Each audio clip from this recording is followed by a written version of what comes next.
In today's video, we're going to be talking about multiple opportunities for eastern major snowstorms. Not only eastern, but even East Coast snowstorms today. Real quickly, let's talk about my consulting company, Prestige Weather. We're closing out an amazing year with so many happy customers. If you're looking for more than the generic hourly or daily forecast that can be so frustrating and very broad, look no further than Prestige Weather. We help out individuals and businesses alike. If you're an individual looking for better, more accurate, and direct weather information, be sure to subscribe to our standard package. That's only $4.99 a month. You get early access to direct weather, seasonal, and monthly forecasts, also weekly one-on-one calls with us talking about the weather, and regional forecasts cater to your area. If you're a business, organization, or event manager, be sure to email us at prestigeweather@gmail.com or use the sign-up sheet on our website business section. We would love to work with you. We've been helping out so many businesses, organizations, and events just like yours plan for the weather ahead. We offer consulting calls, texts, and emails catered to your exact location of need. We will be on standby during your job or event and give you updates from start to finish. We also offer long-range, medium-range, and short-range forecasts. We can help with rainfall and snowfall forecasts, plus the timing of onset and ending, which is so important. We pride ourselves on being highly flexible, and we're always willing to deliver on your specific needs. Put a meteorologist in your pocket so you no longer have to guess what the weather will do. Now, before we get into things, I do want to mention that we are going to be uploading a direct weather 2.0 video today. We're going to go over those severely cold temperatures in that video and also dive into some additional models for these upcoming potential snowstorms, so be on the lookout for that. If it is in fact out, I will be leaving it in the comments down below. You may have to check, but I will have a link to that channel at least in the description and pinned comment that you can check out today. So I just want to let you know where to find that additional content, of course. Let's dive into things. We do have a lot to discuss. We do have one upper Midwest and Great Lakes system that we've been talking about for a few days in this pocket here that we're going to go over, but we do have one or two potential threats for this East Coast region that we need to discuss in this video. We can see our very major storm is wrapping up and basically coming to an end here. This caused severe winds, severe snowfall in certain areas, and very, very heavy rainfall for this time of year. Very impactful system, to say the least. I want to take us towards this evening on Wednesday, and you can see we're left with kind of a pretty mild pattern unless you're in the west. All of this is moving pretty much directly west to east, and typically when we see this, it's called a zonal flow. We're going to be left with pretty average temperatures throughout the day today, so pretty seasonable conditions. We do have a couple of areas of snowfall showers, including the northeast corner, the north central area here, but we actually do have a more major storm system out here in the west. This is certainly the most major thing happening as of today and this evening. As we reach towards tomorrow afternoon, we see a couple of factors here. We have a 994 organizing over Texas and Oklahoma. We also have a 1002 secondary low up to the north. So these two systems here are going to tag team and create our next major snowfall event. You can see it's all going to come together overnight that night into Friday afternoon. I want to start in the morning hour actually here. And this is going to be approximately 6 a.m. Approximately. We see this is over Arkansas. We have a lot of Gulf moisture moving into this system here around this area, and even through the cold front here, we see some Gulf moisture entering the system, and this is going to cause it to just really, really be amped. When we look at the jet stream, we see very cold temperatures to the west of it, and then more of a warm front look to the east. And this system is going to move approximately towards the northeast of where it's currently situated. By the time we reach the afternoon hour, we see it's dramatically dropping in pressure down to a 975, still picking up some of this Gulf moisture. And we see very, very heavy snowfall in similar areas to what we just previously saw with our most previous storm. So we see heavier snowfall for Missouri, there in Iowa, Illinois, Wisconsin, and Michigan at this point. And we actually still have severe weather as a result of this system as well. So it is very similar to this previous system that we saw. Severe weather to the south, snow to the northwest, and this severe weather and wind is going to extend up the East Coast. Maybe not as intense as we just saw, but it will be similar in the areas that are impacted and the types of impacts that we see. As we reach that overnight hour, we can see a secondary low develops Well, let me not get ahead of myself here. We have a 970 over Michigan. Still very heavy snowfall here for the Great Lakes. And then we have this front end snowfall in the Northeast. And I say front end because things are going to start as snow, finish as rain, could lead to some slushy accumulation.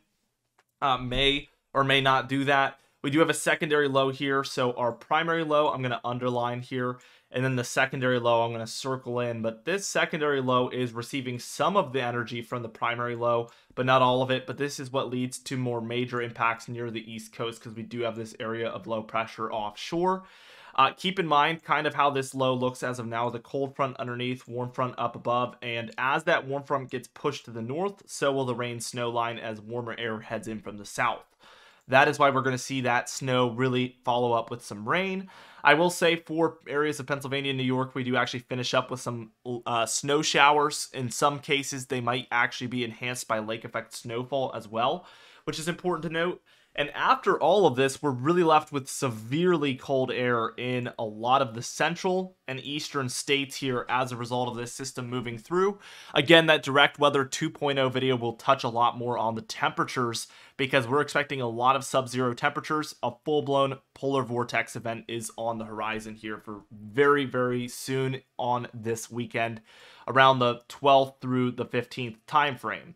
As you can see by the 14th here on Sunday, we have our next low pressure system developing. It's near Colorado, and we have snowfall for Nevada, Utah, Arizona, New Mexico, and Colorado there.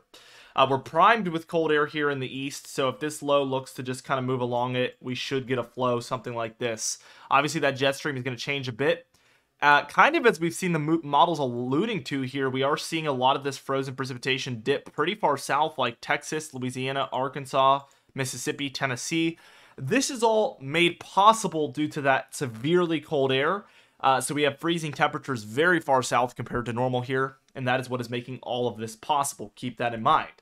As we move forward, you're going to want to take that with a grain of salt still, as it is unusual, by the way, but we see that this model now indicates this low is probably going to develop offshore of North Carolina, seeing moderate to heavy snowfall throughout Kentucky, Tennessee, West Virginia, Maryland, DC, Pennsylvania, New Jersey, and eventually into New England. These are the areas to watch with this system. We see it actually continues to intensify down to a 996. We're seeing Virginia, DC, Maryland, Delaware, Eastern Pennsylvania, New Jersey, New York, and Southern New England really getting slammed by this one. Again, this type of storm is very, very possible when the jet stream looks like this. We have cold enough air along the coast because of that severe cool down, and that is what is leading towards this coastal and very far southern snowfall to transpire perhaps. It's still intensifying by the time we're reaching about 2 a.m. on Wednesday, January 17th here, down to a 989 millibar low pressure center, still bringing mid-Atlantic and Northeast heavy snowfall there. And then we see it sort of trying to come to an end here by the time we're reaching later in the morning, down to a 985 millibar low pressure center there. So continuing to intensify, and then we see it eventually moving out of the picture here. We're left with very, very cold temperatures though, and actually for the first time in a while, we have a bit of a positive PNA building out west, which is going to make things look even more favorable for the east down the road for storms moving through these areas. We also have a good southern stream set up intruding into this jet stream. All signs are looking pretty favorable here in the long range as of now. We see our next little clipper system diving through. This becomes a bit of a Miller B nor'easter perhaps. It does get some Gulf moisture entering into it, and we again look at potential coastal snowfall about to take place here. The cold is certainly deep enough, and we do get a 999. And it does bring snowfall to the mid-Atlantic and Northeast. I will say that there's a secondary low to the south as well as a 1004. If all of this was to be instead a low in the middle, that's much stronger, let's say the lower 990s or lower, we would see a much more major snowfall event in here, and that's very plausible. Take a look at that positive PNA. Everything is really ridging very high up out west, which is causing this much more dramatic cool down in the east. This is as favorable as it gets in the east. We have very cold temperatures throughout this entire blue area, and this is going to support coastal snowstorms, or at least eastern snowstorms, if we do in fact see this pattern take place. As you can see, we actually get a low lowering down to a 985, so definitely intensifying. It's just very, very far offshore. But regardless, you know, we don't want to pay too much attention to the specifics, but the pattern overall is very, very favorable looking. Let's take a look at the GFS. We're going to cross-reference this.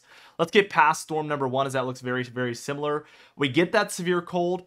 We get this low, very, very unorganized so far, diving pretty far south, Oklahoma, Arkansas, Missouri, getting snowfall by this point on very late on Sunday here, leading into Monday. And we get this coastal low as well here on this model, where we're seeing snowfall again in Virginia, Maryland, DC, Delaware, Eastern Pennsylvania, New Jersey, and Southern New England. So a very similar storm there, very similar cold, and we also have a very similar building of the positive PNA. So whenever these models are on the same page here to this degree, it does lead to a certain amount of confidence increasing. We keep that cold similarly to the European model. The only thing is we get this brief warm up here around Thursday into Friday, and then we get another cool down moving in. But this happens right around when we have a low offshore, so we actually get a bit of rain here along the southeast and mid-Atlantic coasts. Still, New England in this case does see snowfall, as you can see, but this would be a little bit less dramatic of an impact if we saw it like this. That low does dive down to a 979. Definitely a very, very strong system, and it gives way to a much colder pattern that eventually warms up quite a bit, and we get kind of this weaker cool down pattern. We do have some warmer air still situated along the western seaboard, and this would in fact continue to support potential cool downs in the east down the road. But for now, this model is showing things get a little bit more mild after the 20th. Keep in mind, anything beyond 10 days should be taken with a grain of salt, but of course this is certainly possible. But between now and the 20th seems extremely favorable on both of these models in regards to cold and snowfall opportunities. Total precipitation shows a flow of storms moving through the northwest, leading to above average precipitation for most of the west. And then we get these pockets of above average precipitation where we see these storms tracking, primarily going to be for the northeast. And then as you can see, cutting through into the Great Lakes here, we get this storm here. So this is all in part to these storm tracks that we see primarily through the next 10 days. The European model's total snowfall here, we get plenty out west for these mountainous west areas. Again, the plains, upper Midwest, and Great Lakes seeing significant amounts of snowfall, but I think the biggest story here is the mid-Atlantic and southern New England, as well as a majority of New England, seeing 10 inches plus, maybe even 20 inches plus in some spots over the next 10 days. Certainly looks very active compared to December, and even compared to normal, this is extremely active, if we're being honest. GFS model, same thing out west, extremely active here. But we do see an increased amount for the upper Midwest into the Great Lakes here, also for portions of the plains. And then the interior east really cashes out here on a lot of the GFS model run here, except New England, southern New England here does benefit from about 10 inches plus of snowfall. So a little bit less coastal here with the GFS model, but the east is very active still in this regard. It's the perfect time to tell you guys we are looking for businesses to serve within My Business Prestige Weather. We do weather consulting for individuals and businesses alike, but we are currently seeking out businesses and organizations to serve. We offer a lot of different packages. We're willing to be flexible, but the most important thing is we want to get you the exact weather information that you are looking for with no additional information that you don't need. We want to help you get the clearest, most concise weather information that is vital to your business. So be sure to email us today. Let's schedule a meeting and let's get to work. We've helped so many clients so far, and we would love to help you as well. Anyway, guys, again, like I said, we will be talking about more in the Direct Weather 2.0 video later on today. It's going to go over the temperatures, and we're actually going to be going over some of the ensemble models, as well as potentially the Canadian model as well, throwing that one in the mix. So for some bonus content, be on the lookout for that over at the Direct Weather 2.0 channel. For now, you can subscribe to it and hit the bell icon so that you do get notified when that video does come out.